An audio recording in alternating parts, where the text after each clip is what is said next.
বিগত এসপ্তাহ ধৰি তেওঁলোকে খুব কষ্ট কৰিছে দিনে নিশাই আৰু যোৱাকালিও তেওঁলোকে নিশা প্ৰায় 2 বজালৈকে তেওঁলোকে কাম কৰিছে। পুনৰ ৰাতিপুৱা 5টা বজাত উঠি তেওঁলোকে এই ষ্টেজ ডেকোৰেশ্যনৰ পৰা আদি কৰি অন্যান্য কামসমূহ তেওঁলোকে কৰিছে। গতিকে আমাৰ এই বিদ্যালয়ৰ আমি আচলতে জহাই কোৱা বুলি ক'লেও বেয়া নহ'ব।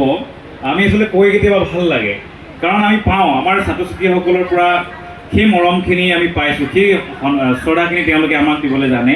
আৰু বিদ্যালয়খনক কেনেধৰণে তেওঁলোকে আপোন কৰি ল'ব লাগে বা এই বিদ্যালয়খনত তেওঁলোকৰ যি কৰণীয় আছে সেই কৰণীয়সমূহ তেওঁলোকে অতি সোনকালে, এমাহ দিন হৈছেহে আজি নৱাগতসকল বিদ্যালয়লৈ অহা, কিন্তু এমাহতে তেওঁলোকে বিদ্যালয়খনৰ আপোন, বিদ্যালয়খনৰ লগত এৰাব নোৱাৰা এটা সম্বন্ধ, প্ৰতিটো কাৰ্যসূচীত দিনে ৰেখাই তেওঁলোকে যি সহযোগিতা আগবঢ়াব লাগে সেই আটাইখিনি তেওঁলোকৰ ফালৰ পৰা আমি দেখা পাইছোঁ।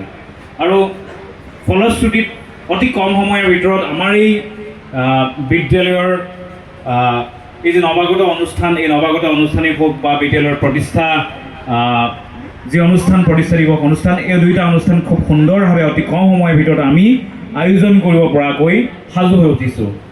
আৰু ইয়াৰ আঁৰতেই আমি মূলতঃ আমি নাম ল'ব লাগিব বড়োচা ছিনিয়ৰ ছেকেণ্ডেৰী স্কুলৰ যিসকল জ্যেষ্ঠ ছাত্ৰ, বৰ্তমানৰ জ্যেষ্ঠ ছাত্ৰ ক্লাছ 12, ক্লাছ 10ৰ যিসকল ছাত্ৰ ছাত্ৰী আছে, তেওঁলোকৰ যি কৰ্মস্পৃহা বা তেওঁলোকৰ যি কাম কৰাৰ মানসিকতা বা জুনিয়ৰসকলক, নৱাগতসকলক তেওঁলোকে লগত লৈ আগুৱাই লৈ যোৱাৰ যি চিন্তাধাৰা, সেই চিন্তাধাৰা কিন্তু আমি লেখত ল'ব লাগিব।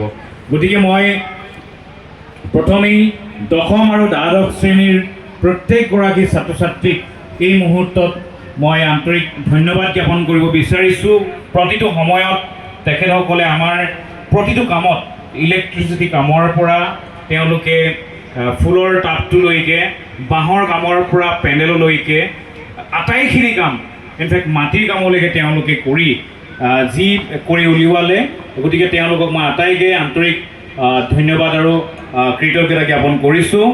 আৰু সমান্তৰালভাৱে কিন্তু আমি আচলতে উল্লেখ কৰিব লাগিব, কিয়নো বড়োচা ছিনিয়ৰ ছেকেণ্ডেৰী স্কুল হয়তো সেইটো কাৰণেই ব্যতিক্ৰম, কাৰণ এই বিদ্যালয়খনে হলিষ্টিক ডেভেলপমেণ্ট, এগৰাকী শিশু বা এগৰাকী ছাত্ৰ ছাত্ৰীৰ যি সামগ্ৰিক উন্নয়ন, সেয়া ব্যক্ত বিকাশেই হওক বা অন্যান্য দিশৰ ক্ষেত্ৰত আমি সদায় গুৰুত্ব আৰোপ কৰি আহিছোঁ, আৰু সেয়া নিশ্চয়কৈ আপোনালোকৰ চকুত দেখা পাইছে।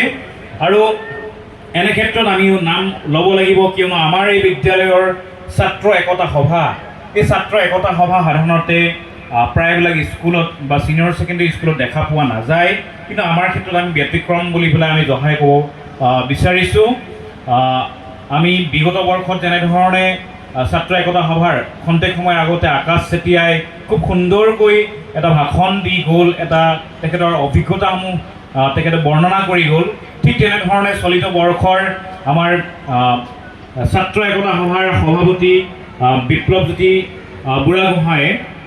বুঢ়াগোহাঁয়ে ইতিমধ্যে এই যি প্ৰতিষ্ঠা দিৱস অনুষ্ঠান, এই অনুষ্ঠানটো খুব সুন্দৰকৈ আৰম্ভণিৰ পৰা শেষলৈকে তেওঁ চলাই নিলে। গতিকে মই তেখেতক আপোনালোকৰ আগত ছাত্ৰ একতা সভাৰ হৈ তেখেতক সভাপতি হিচাপে মই তেখেতক সন্মুখলৈ আহি তেখেতক চিনাকি কৰি দিব বিচাৰিছোঁ। লগতে আমাৰ বিদ্যালয়ৰ সঞ্চালক মুনীন্দ্ৰ চুতীয়া ছাৰক মই মঞ্চলৈ আহিবলৈ অনুৰোধ জনাইছোঁ, আৰু এখন চেলেঙেৰে যাতে ছাত্ৰ একতা সভাৰ সভাপতি আমি আৰু সম্পাদক, আমি দুয়োগৰাকীক, এয়া সম্পাদক জ্ঞানদীপ মৰাণ, সভাপতি আৰু সম্পাদক। ইতিমধ্যে বিপ্লৱে যেনেধৰণে গোটেই অনুষ্ঠানটো হাত ধৰিলে, ইমান পৰে চলাই নিলে, ঠিক তেনেধৰণে এই সময়ছোৱাত কিন্তু এই বেকগ্ৰাউণ্ডত আচলতে এই নেপথ্যত গোটেই প্ৰস্তুত কৰি ওলোৱা কাৰ্যসূচীৰ পৰা আদি কৰি, নিমন্ত্ৰণী চিঠিৰ পৰা আদি কৰি অন্যান্য কাৰ্যক্ৰমখিনিত ভূমিকা গ্ৰহণ কৰিছিলে সম্পাদক জ্ঞানদীপ মৰাণে।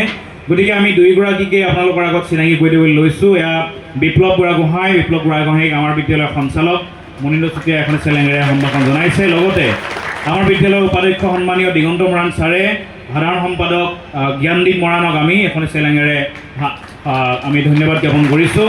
আৰু লগতে আমাৰ যি ছাত্ৰ একতা সভাৰ বিষয়ববীয়াসকল আছে, মেগাজিন ছেক্ৰেটাৰীকে আদি কৰি আমাৰ উপসভাপতি, সহকাৰী সম্পাদক, বিত্ত সম্পাদক, সদস্য, আমাৰ প্ৰচাৰ বিভাগত অন্যান্য বিভাগসমূহ আছে, প্ৰত্যেকগৰাকী ছাত্ৰ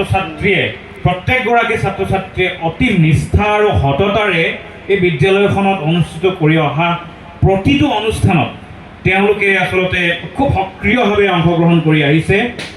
ইয়াৰ উপৰিও হয়তো মোৰ নাম নক'লে ক'ৰবাত হয়তো ভুল ৰৈ যোৱা যেন অনুভৱ হয়। আমাৰ সম্ৰাট ফুকন, তেওঁ হয়তো ছাত্ৰ একতা সভাৰ দায়িত্বত নাই। সম্ৰাট, আমাৰ পাৰ্থ, আমাৰ বিপ্লৱ মৰাণ, আমাৰ জয়দীপ গগৈ আদি কৰি এনে কিছু ছাত্ৰ, দ্বাদশ শ্ৰেণীৰ ছাত্ৰ, তেখেতসকলে ইমান কষ্ট কৰি সকলো সময়তে তেওঁলোকে আচলতে তাৎক্ষণিকভাৱে যিকোনো কাম কৰিবৰ কাৰণে তেওঁলোকে উঠি পৰি লাগে। গতিকে মই তেখেতসকলৰ নামটো এই চেগত উল্লেখ কৰিছোঁ। আৰু আমাৰ যি ছাত্ৰ একতা সভাৰ বিষয়ববীয়াসকল আছে, তেখেতসকলক চিনাকি কৰি দিবৰ বাবে আমাৰ ছাত্ৰ একতা সভাৰ সভাপতি বিপ্লৱ বুঢ়াগোহাঁইক মই মাইক্ৰফোনটো আগবঢ়াই দিছোঁ। মই ধন্যবাদ জ্ঞাপন কৰিছোঁ বিদ্যালয়ৰ সঞ্চালক শ্ৰদ্ধাৰ ৰঞ্জন মৰাণ ছাৰদেৱক। আচলতে সভাপতি বুলি নহয়, প্ৰত্যেকগৰাকী ছাত্ৰ ছাত্ৰী আৰু এওঁলোকৰ অবিহনে হয়তো ইমানখিনি নহ'লহেঁতেন। সকলোৰে ওতঃপ্ৰোতভাৱে এই কামখিনি সহযোগিতা আগবঢ়ালে। যেনেধৰণে আমি কোৱা হয় তেনেধৰণে সকলো কামখিনি কৰিলে।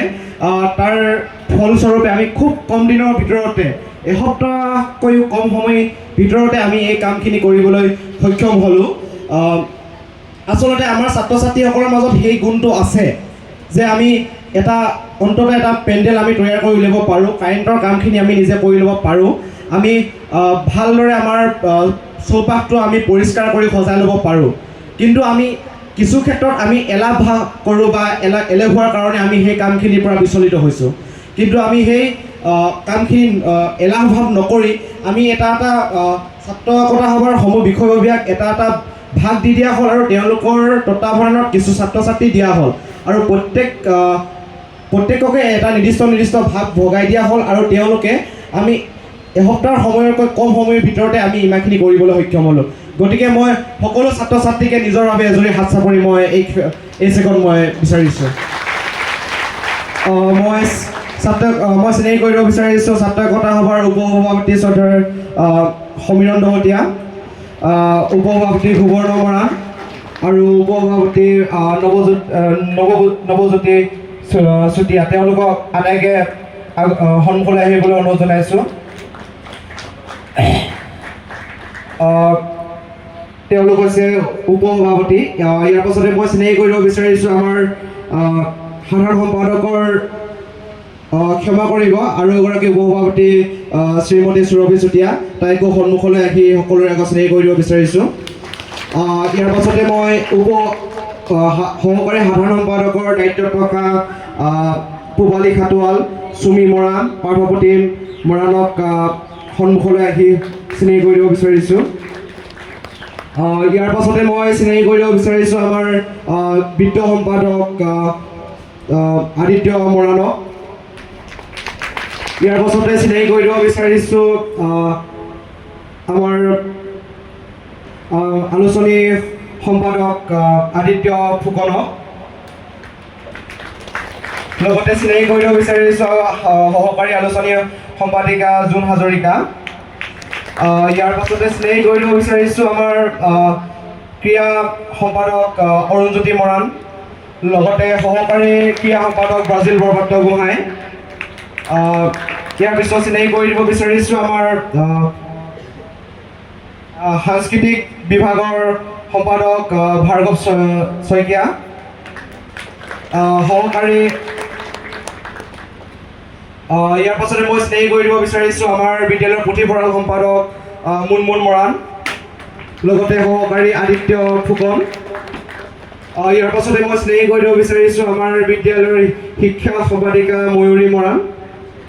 ইয়াৰ পাছতে মই চিনাকি কৰি দিব বিচাৰিছোঁ আমাৰ বিদ্যালয়ৰ তৰ্ক বিভাগৰ সম্পাদিকা ৰজলীনা হাজৰিকা। এয়া আমাৰ 2024-25 বৰ্ষৰ ছাত্ৰ একতা সভাৰ আমাৰ সমিতিখন। আচলতে যেতিয়া প্ৰথম আমাক কোৱা হৈছিল যে তোমালোকৰ এই বৰ্ষৰ ইলেকশ্যন হ'ব, কলেজত যেনেধৰণে হয় তোমালোকক এটা নিৰ্দিষ্ট ভাগ দি দিয়া হ'ব, তেতিয়া আমি সকলোৱে কনফিউজ মানে আগতে তেনেকুৱা ধৰণৰ অভিজ্ঞতা পোৱা নাই বা তেনেকুৱা ধৰণে বিদ্যালয়সমূহত আমি আগতে দায়িত্ব লৈ পোৱা নাই।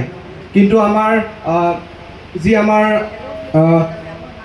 নিৰ্বাচন, এই নিৰ্বাচনৰ অভিজ্ঞতা সঁচাকৈ এক ডাঙৰ অভিজ্ঞতা। মই বিদ্যালয় কৰ্তৃপক্ষক ধন্যবাদ জ্ঞাপন কৰিছোঁ সেই আমাক এই সুযোগকণ দিয়াৰ বাবে। এক খুব আচলতে ডাঙৰ অভিজ্ঞতা আমাক এই প্ৰাথমিক অৱস্থাতেই দিলে। আৰু মই নিজে ক'ব পাৰোঁ যে মই সেই দায়িত্ব মই পালন কৰিছোঁ, মোৰ সহযোগীসকলে সেই দায়িত্ব অতি সততা আৰু নিষ্ঠাৰে পালন কৰিছে, আৰু সকলো ছাত্ৰ ছাত্ৰীয়ে আমাক সম্পূৰ্ণভাৱে প্ৰতিটো দিশৰ পৰা সহযোগিতা আগবঢ়াইছে, যাৰ জৰিয়তে আমি এই কামখিনি কৰিব পাৰিছোঁ।